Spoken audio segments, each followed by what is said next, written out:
Good morning, everybody. It's great to be here. Right, so I'll get started, yeah. So I'm Leon, and I'm Senior Product Manager at Amazon. I actually work within Ring, so I don't know if you know Ring, the doorbell and camera people. Yes, that's who I work for. So, oh, is the clicker working? Oh, hang on. Let's give it a go. Yeah, there we go. Okay, cool.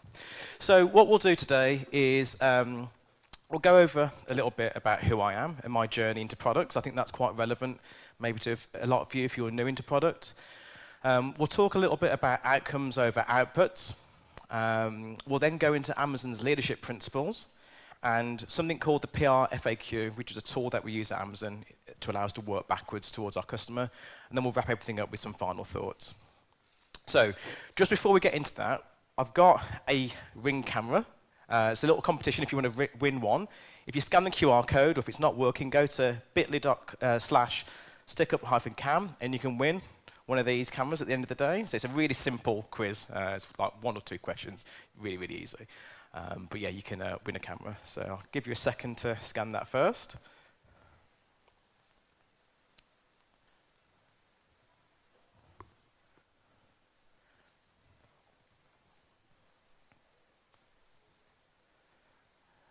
Got it? Cool. Oh, I can see a few more people. I think we're good. Right, okay, perfect. So, a little bit about me. So, I started life, well, not started life, I started my career, shall I say, as a software engineer on a technology called Flash. Anybody remember Flash in the room? Yeah, so someone at least as old as I am. So Flash was a really interesting technology. It was like half animation and half coding. So you could animate things on a timeline, but you could code an action script as well. So you kind of got this flexibility of being really creative and then programming things as well. It was really, really cool. I used to make lots of different interactive things online, but as technology evolved and when the iPhone came along, the iPhone didn't support Flash, and as the iPhone got more popular, Flash kind of just disappeared and wasn't a thing anymore. So that was my first pivot from Flash into full stack engineering. So we're talking about sort of HTML, CSS, JavaScript in the early days in the front end, and then PHP on the back end. And I worked for a couple of different agencies as a full stack developer, making websites and web apps and things like that. But engineering was always the last part of the kind of cycle. So someone would go and sell something to our client, then design would get involved, and then at the end we'd build it. And what would happen is the deadline would stay the same, but if design slips and took longer, we just had less time to build something. And that led to quite a frustrating experience of building things, but always questioning, is this the right thing to be building? Could we be building something different? And also getting to a point where I built something, and then I could see it wasn't getting used. So all this time and effort had been spent building what the client thought they wanted. And actually, when we launched it, it turned out that wasn't really what people wanted at all. So this kind of curiosity led me into product management.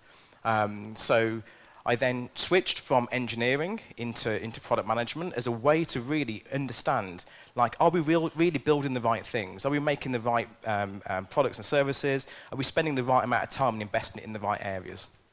So over a number of different years, I worked as product manager and then product director for about 7 years at my old agency.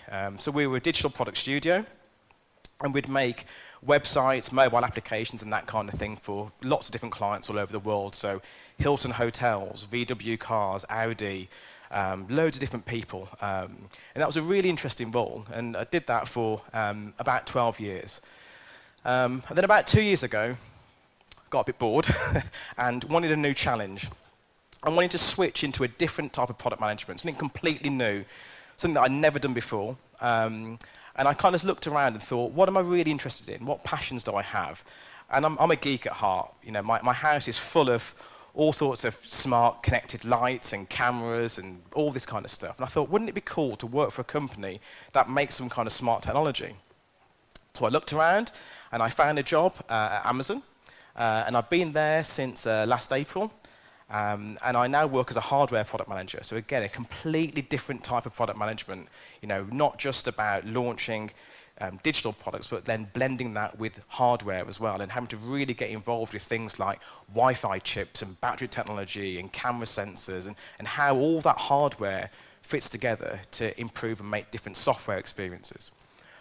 So yeah, that's just a bit of a brief history about my career, my path, but I guess the main thing being, if you've got a passion or something that you want to do, just follow it and take that leap and go and be curious and go and learn. So let's talk about Ring a little bit. So our mission is to be always home.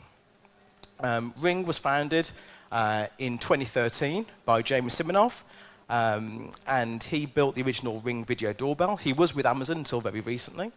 Amazon then acquired Ring in 2018. And Rings, bring security and peace of mind to our neighbors. We call our customers neighbors across the world. We've got offices in over 30 countries. And yeah, it's a really huge global organization, really, really interesting place to work. Ooh, there we go. Right, so let's just get into this a little bit that we call outcomes over output. So let's go back a bit to my previous role before being at Amazon. So in the agency that I worked for, we had this thing about being right a lot. And what that really meant is building the right product at the right time. And to do that, we had to really understand, what is it that we're trying to deliver? So not what features are we trying to do, but what changes are we looking to make? If this product launches and it does well, how is it going to improve either the customers' jobs that they've got to get done, or how is it going to improve the business? And unless we know what those things are, then can we be confident that we're actually building the right product? A lot of the time, a client would come to us with a ready-made brief of what they thought was right. We'd go and build it, only to find out that that wasn't quite the right thing. So in order to live up to this proposition as an agency, we had to change the way that we worked. We couldn't just take a set of requirements, go away, design something and launch it. We had to really challenge those requirements and really understand what were we trying to achieve. And we call this the outcome.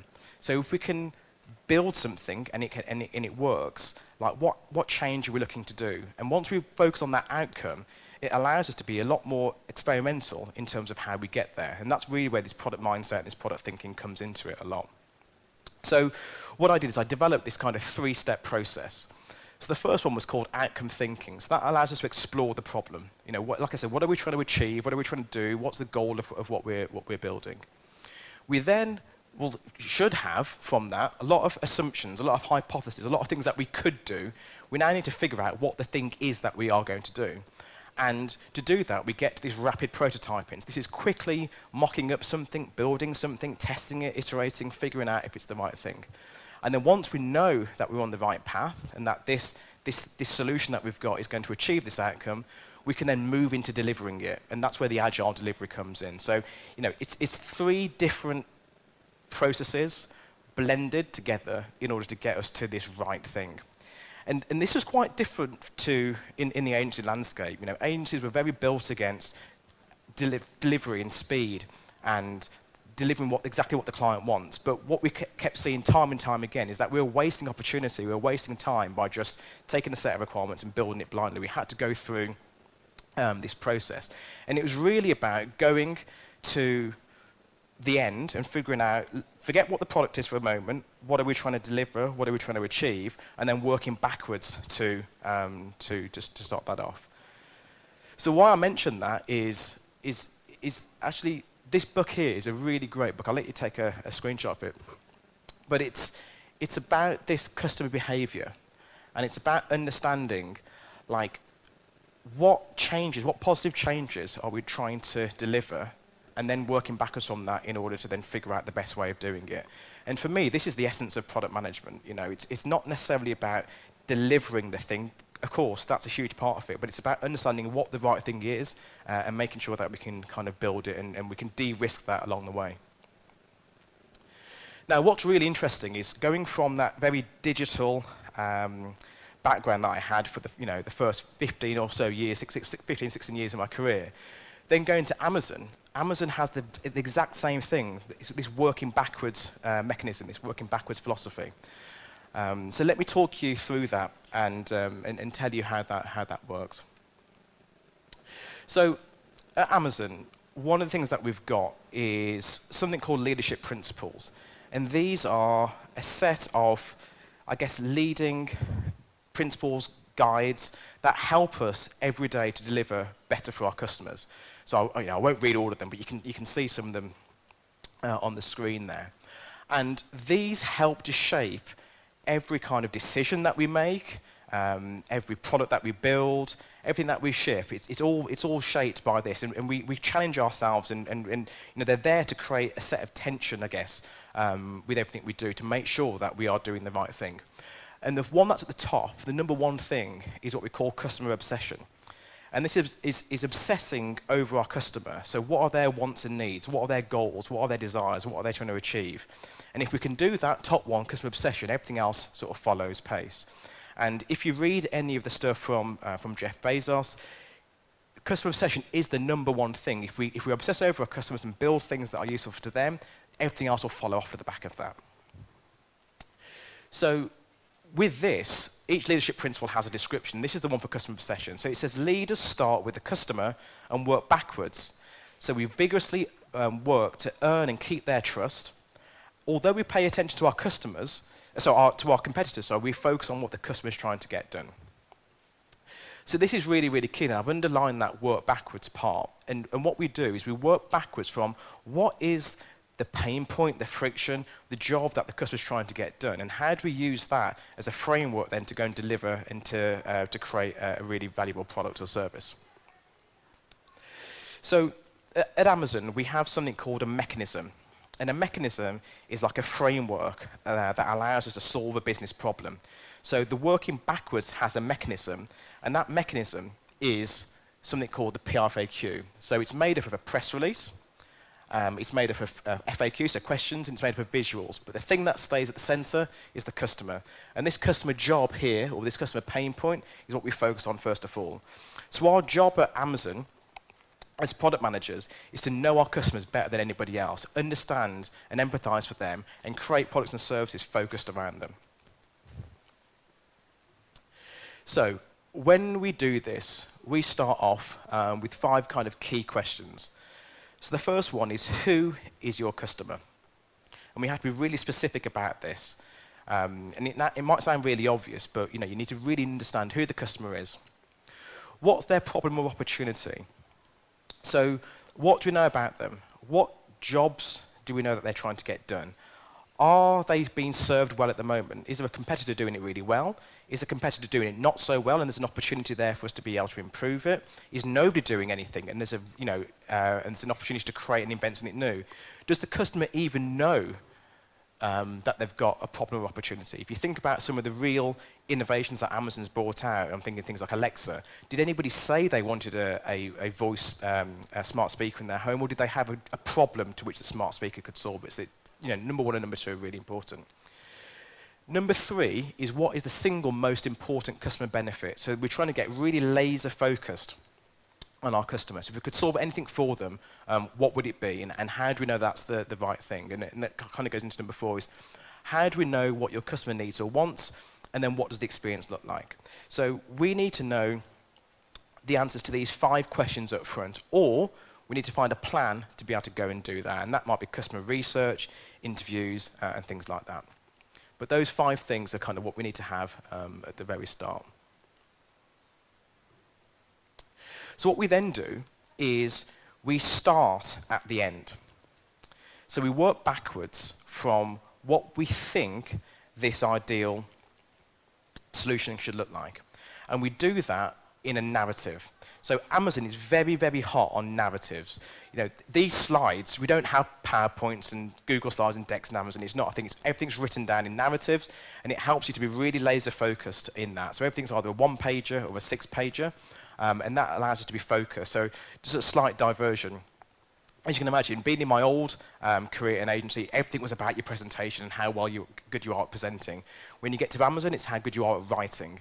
And the reason that we do that is it takes away the bias that a presenter can put in. Someone can be very captivating and could help sell an idea, but the idea itself might not be very good. When it's written down, you can scrutinize it and analyze it and go into real detail. So it's a real skill to kind of get to this bit. But anyway, going back to this. So the purpose of the PRFAQ is to help to shape now your customer's problem and what you think your potential solution might be.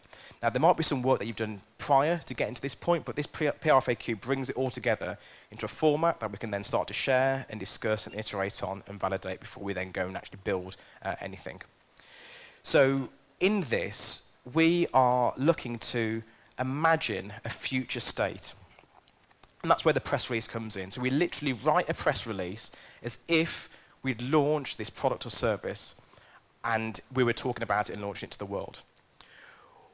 We empathize it, we humanize it, we give it a name, we invent customer quotes in there about real customer problems, and we say how this product or service would actually solve those customer problems as well. What we then do underneath that is have a list of FAQs, and these should answer any question that a customer might have or we might have internally about it as well. So yeah, just going into that. Like I said, so with a press release, we leap into the future and imagine how customers will feel and what they'll say when they experience the product, service, or thing that we want to be able to create. And we do this at the very start because it's far easier to iterate and change this press release than it is to launch something, build it, and then figure out it's the wrong thing. In terms of the FAQs, we then use customer-facing FAQs. So this might be things such as like, how much does it cost? How does it work? How do I use it? What other things might I need to be able to have to build it? And then we have internal stakeholder FAQs, which go through things about how might we scale this? How do we integrate it? What services or APIs or things like that do we use? So it all comes together in these FAQs. And these FAQs need to be really crisp and concise. So it's normally a one-line question, a maximum of 2 lines as a response. And you might have 10 FAQs, 20 FAQs. The whole point is that you think about everything before we start to go and build or spec or scope everything. And then we need to bring this to life. So we have visuals that we add into this document. And regardless of what stage the idea is in, the visuals might be hand-drawn sketches or mocks. It might be sort of low fidelity prototypes, it might be high fidelity prototypes, it might be renders, whatever it might be. We kind of get that in there to make sure that everyone has got the same understanding of whatever it is that we're trying to create. So wrapping up this PRFAQ, this process is iterative. It doesn't happen overnight. Good PRFAQs, they are there to create, like I say, attention. They're there to be discussed. They're there to be pulled apart and dissected. When I first wrote my PRFAQ, I went into the review really confident, like, yes, I'll create this great PRFAQ.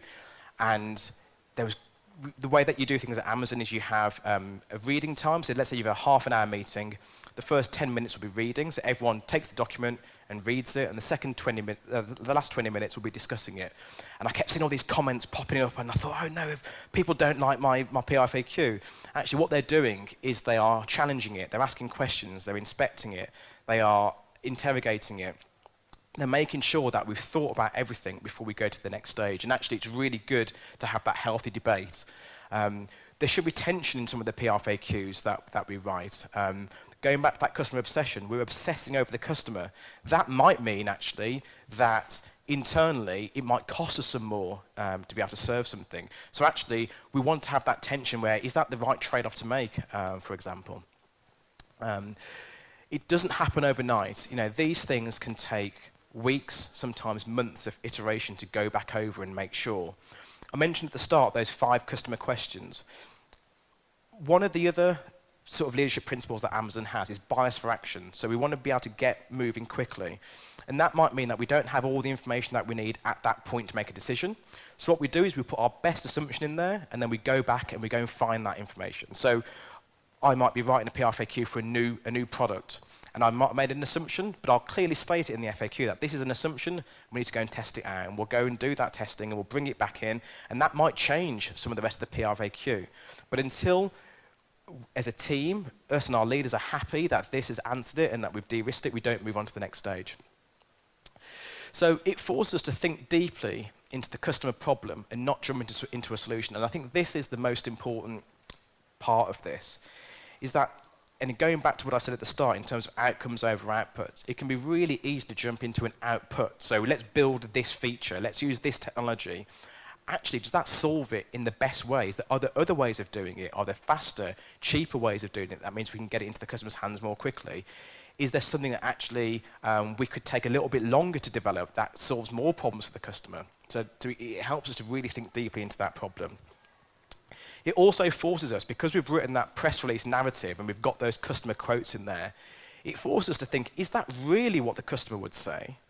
Is that really how they would use this or not? And if we just put what we think is nice in there in order to make ourselves feel better, so it forces you into that. It's collaborative. You know, you don't write a PRFAQ by yourself. If I think about, especially something at Ring, we've got experts across all sorts of fields that we need to bring into this. We've got industrial design, we've got hardware, we've got manufacturing, we've got PR, we've got subscriptions, we've got our go-to-market team, we've got our firmware developers, our app developers. There's so many different people that we need to bring together into whatever we're building that we have to get that diverse input.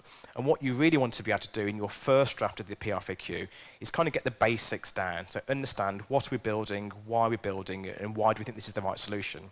And then we want to invite other folks in there to challenge that and say, well, actually, that would need a new back-end service that's going to take this amount of time to deliver, or whatever it might be. And then we come back and we figure out, well, is that the right thing? Do we invest that time, or do we need to do something different? So it gives us that real clear purpose. What's really interesting as well is that throughout this entire process, we're involving our research team and our insights team into all of this. So we might be starting off with a set of assumptions and insights that we've got, but we might need to go and validate that further. And to do that, we might need to create some kind of mock-up or prototype and take it back out there. So throughout all of this process, the PRFAQ becomes that single document that's helping to shape whatever we're creating. It's helping to give us focus, to give us vision, and potentially also give us a roadmap in terms of what's important to deliver now and what can come next and what can come later.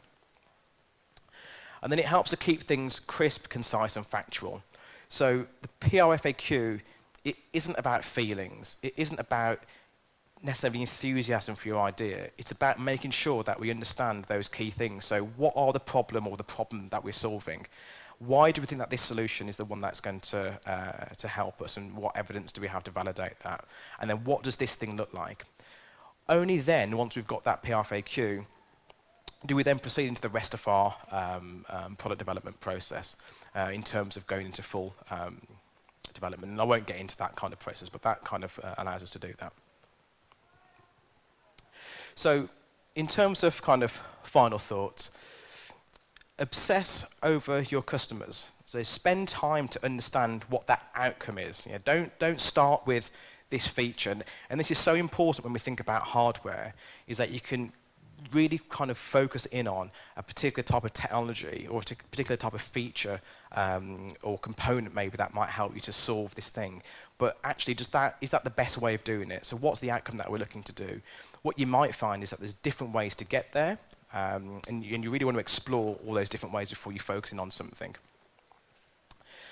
Take time to explore those ways of achieving the outcome. So, you know, like I said, use these tools like the PRFAQ or different techniques to work backwards.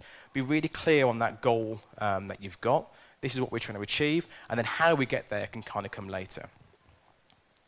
Don't get into a technical solution too early.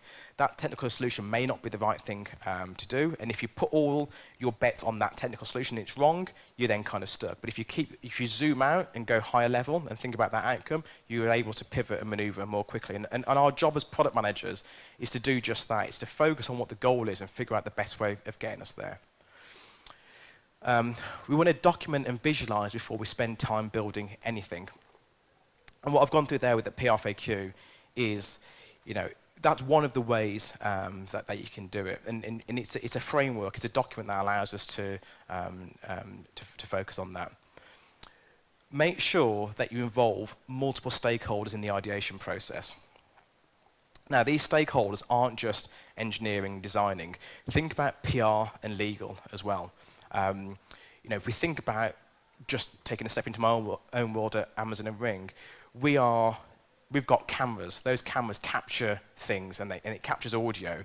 We could come up with a great idea for something, but if we ran it through PR and legal first of all, maybe there's privacy concerns in different markets that we need to be aware of. Let's make sure you get those folks in the room right at the very start, not at the end when you spent months developing something and God knows how much money making it. Get them involved right at the very start. Make sure that you're iterative with this. You know, don't be too concerned or too worried about your document or your idea being, when I say attacked, being challenged or questioned. That's the whole purpose of it. It's much easier as a product manager to be focused on, my job is to get us to the right answer. My initial thing might not be the right thing. That's fine. We're going to talk about it. We're going to collaborate on it. We're going to figure out the right way. But my job is to keep us really focused on that vision and that goal, and not to kind of get sidetracked along the way. So yeah, that's a little bit about me, my journey into product. Been a bit of an unconventional path, and some of the ways that I can make sure that I'm building the right thing at the right time for the right people by focusing on what their jobs are, what their goals are, what the outcomes are, and then working backwards from there. Thanks a lot. And any questions?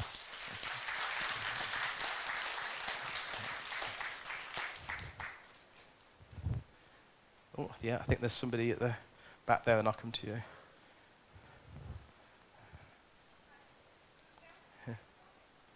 Yeah, I think one's coming to you.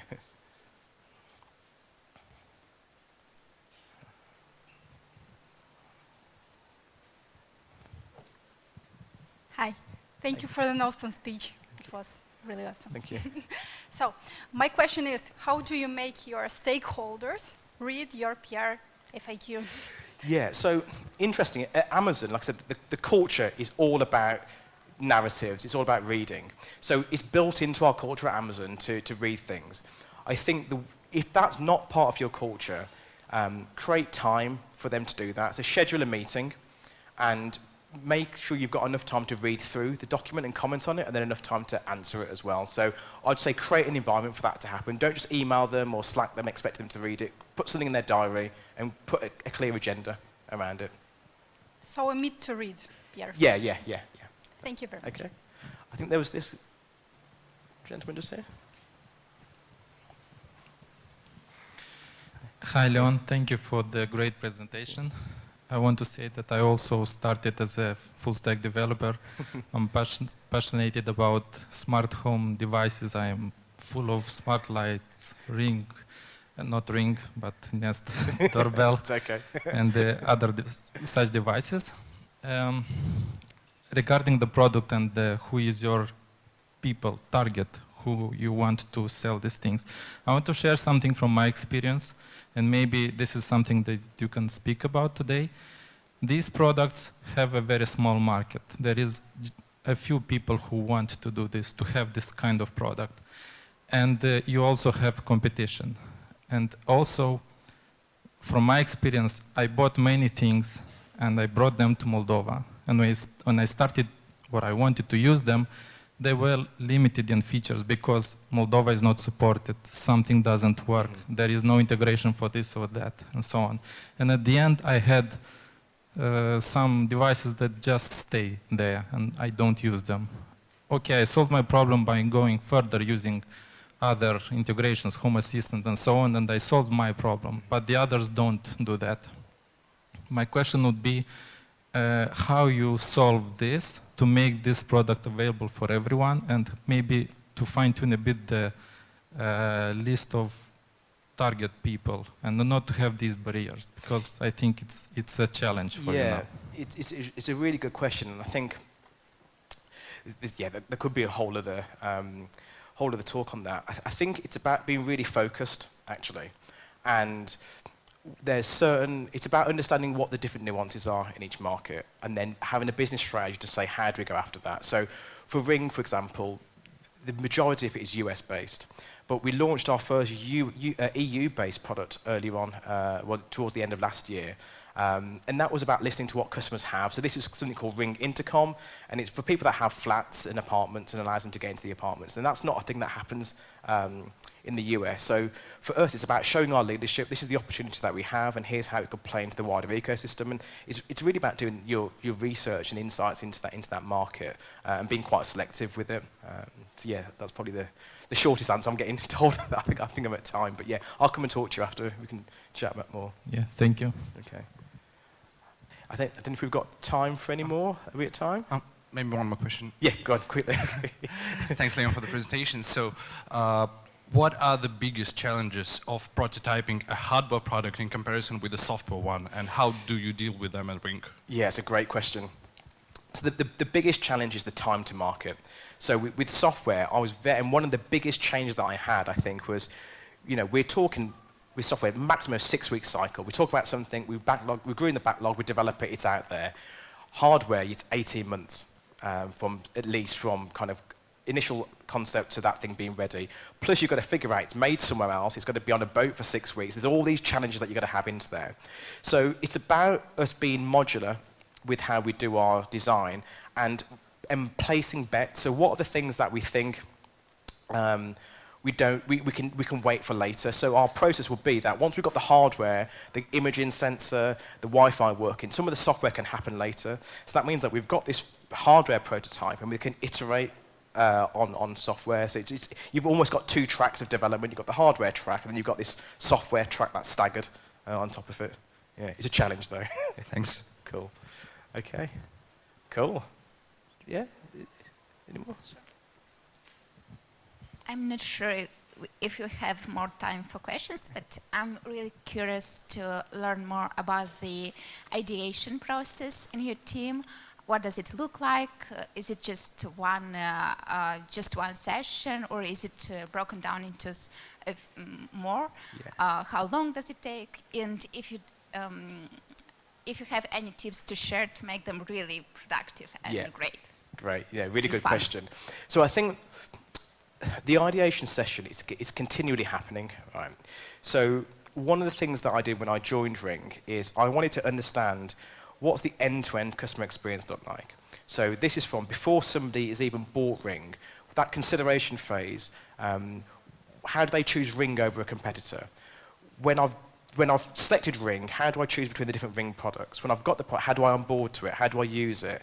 So we can map out that whole experience and then look at what we call the friction points along the way there. We can highlight them, and then we can go and talk to people and interview them. And what that will then do is give us a whole list of all these jobs, and we can start to then look at the priority of those jobs. So maybe one of the things is people don't know the difference between our different cameras, so that gives us an opportunity to then go and solve that. Maybe people are trying to use our cameras to do something that they're not designed for. Well, that's a great opportunity now to go and develop either a new camera or a new feature or a new software service. So it's about continually doing that. So we kind of have this research team that I work very closely with to map out that experience. And once we think we've solved something, we'll go back again and say, did that solution solve it? And if it did, great, can we move on to the next one? Or if not, we need to go and develop it again. So it's continually happening all the time. And we kind of have these regular, every quarter, workshops where we go through that and review that journey and say, where are we? Have we got the right things on our roadmap and change it? Now, the hardware bit is kind of fairly fixed because you kind of got those longer lead times. But the software bit, that's the bit that can flex and change and then feed back into it. Awesome. Thank you so much. Okay, great. Are we good? Or do you... Yeah, okay. I think is there some over there? Can you please?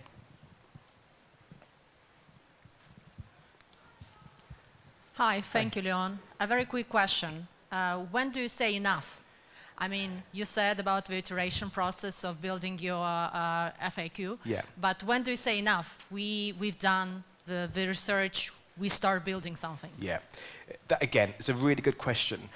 I think this comes down to, for Amazon at least, the structure that we have. So when our leaders are confident that we've de-risked this to a point where we can start, that's when we say enough.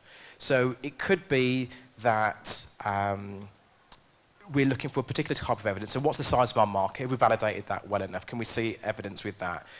It could be that we see an opportunity that if we don't move now, that a competitor comes into that space. So it changes depending upon, I think, the risk level that we've got. Are we all confident that we can start that? So are developers confident that they can build the solution? Yes, great, if we de-risk it enough.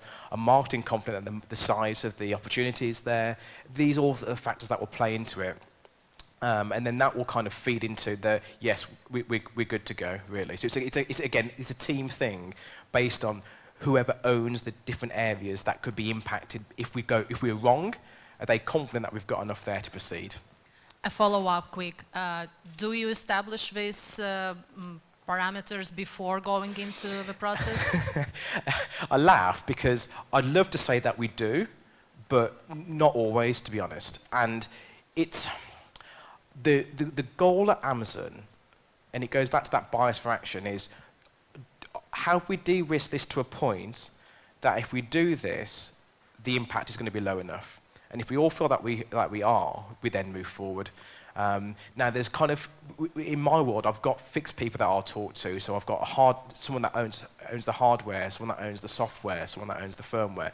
Once they're happy that we've got it, then we go ahead. It could be that once we've agreed it, something else comes in that changes it. We'll go back to that document and iterate it and change it and then go back. But yeah, generally, we're looking for that commitment from everybody that they're comfortable, that their teams can proceed. Thank you very much. Cool.